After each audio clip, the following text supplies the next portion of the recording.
আসসালামু আলাইকুম। আফরোজা কুকিংয়ের নতুন আরেকটা ভিডিও দেখার জন্য ওয়েলকাম জানাচ্ছি সবাইকে। বাসায় যদি একটা ডিম আর আটা থাকে তাহলে খুব সহজেই এই পিঠাটা বানিয়ে নিতে পারবেন। তো চলুন দেখেন এই রেসিপি। এখানে একটা ডিম নিয়েছি। ডিমটা ফ্রিজে থাকলে আধা ঘন্টা আগে বের করে নিতে হবে। এখানে নিয়েছি হাফ কাপের মতো চিনি। মিষ্টিটা আপনাদের পছন্দ মতো কমিয়ে বাড়িয়ে দিতে পারবেন। এখন দিচ্ছি 1 চা চামচের মতো লেবুর রস, আর দিচ্ছি সামান্য 1 চিমটির মতো লেবুর স্কিন। অনেকেই ডিমের স্মেলটা পছন্দ করেন না, তারা চাইলে এইভাবেও দিতে পারেন, আবার চাইলে ভ্যানিলা এসেন্সও ব্যবহার করতে পারেন। আর দিয়েছি হাফ চা চামচের মতো লবণ। এখন সবগুলো একসাথে ভালোভাবে ফেটিয়ে নেব, চিনিটা গলে না যায়।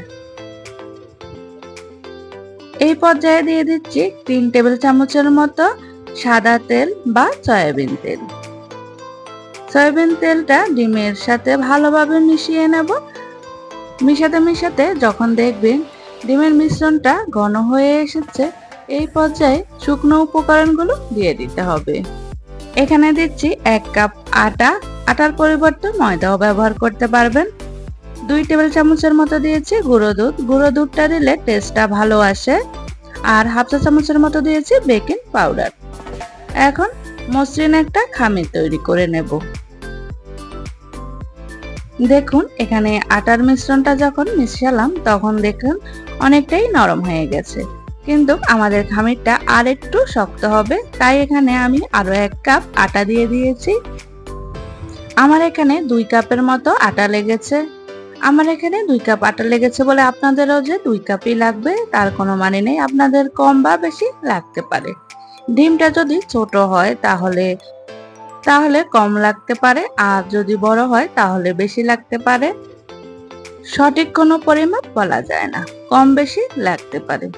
এই দিক থেকে খামিরটা রেডি হয়ে গেছে।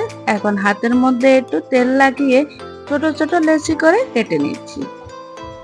দেখুন আমি কিভাবে করছি, একইভাবে করে নিতে হবে। এখানে বলার কিছুই নেই, দেখে বুঝে নিতে হবে। এখানে আমি পিঠাটা গোল করে নিচ্ছি, আপনারা চাইলে লম্বাটে করেও নিতে পারেন, তবে আমার কাছে গোল শেপটা ভালো লেগেছে, তাই এখানে আমি গোলটা করে নিয়েছি। চেষ্টা করবেন কিছুটা পাতলা করতে, তবে তেমন পাতলা না, এই ধরুন হাফ ইঞ্চির মতো করে বানিয়ে নিতে। একটা ছুরির সাহায্যে আমি এখন পিঠাগুলোকে ডিজাইন দিয়ে দিচ্ছি। আপনারা আপনাদের পছন্দ মতো যে কোনো ডিজাইনই দিতে পারেন। এই যে এখানে এইভাবে করে নিলে একটা ডিজাইন হয়ে যাবে।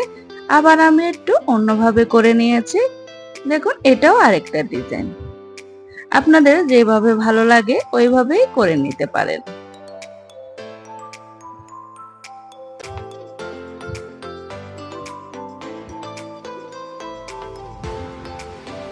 দেখুন একটা পিঠা রেডি। এইভাবে প্রতিটা পিঠাই তৈরি করে নেব। এই পিঠাটা বানানোর পরে সাথে সাথেই ভেজে নিতে হবে, কোনোভাবেই রাখা যাবে না। চুলায় তেল বসিয়ে দিয়েছি, তেলটা যখন হালকা কুসুম গরম, এই অবস্থায় পিঠাগুলো ছেড়ে দিচ্ছি। পিঠা দেখেই বুঝতে পেরেছেন তেলটা ঠিক কতটা গরম। তেল যদি বেশি গরম হতো তাহলে উপর থেকে কালার চলে আসতো আর ভিতরটা একদমই সিদ্ধ হতো না, তাই এইভাবে ভেজে নিলে ভিতরটা খুব ভালোভাবে সিদ্ধ হবে। পিঠাগুলো যখন নিজে নিজেই তেল থেকে উপরে ভেসে উঠবে তখনই এক পিঠ কালার চলে আসলে অন্য পিঠ উল্টে দিতে হবে। তার আগে নাড়াচাড়া না করাটাই ভালো, যেহেতু পিঠাটা অনেকটাই নরম থাকে, ভেঙে যেতে পারে। এইভাবে উল্টে পাল্টে পছন্দের কালার হয়ে আসলে পিঠাগুলো ভেজে তুলে নেব।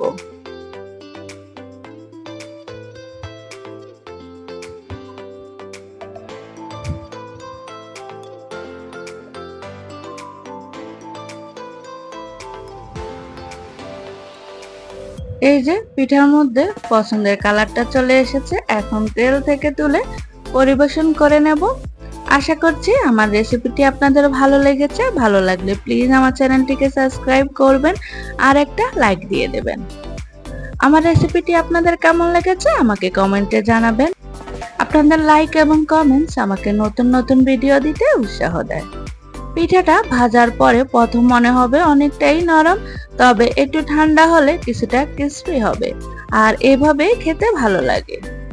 বিকেলে চায়ের আড্ডায় বা অতিথি আপ্যায়নে এই পিঠাটা বানিয়ে নিতে পারেন। আজকের ভিডিওটা এই পর্যন্তই। ভালো থাকবেন সবাই।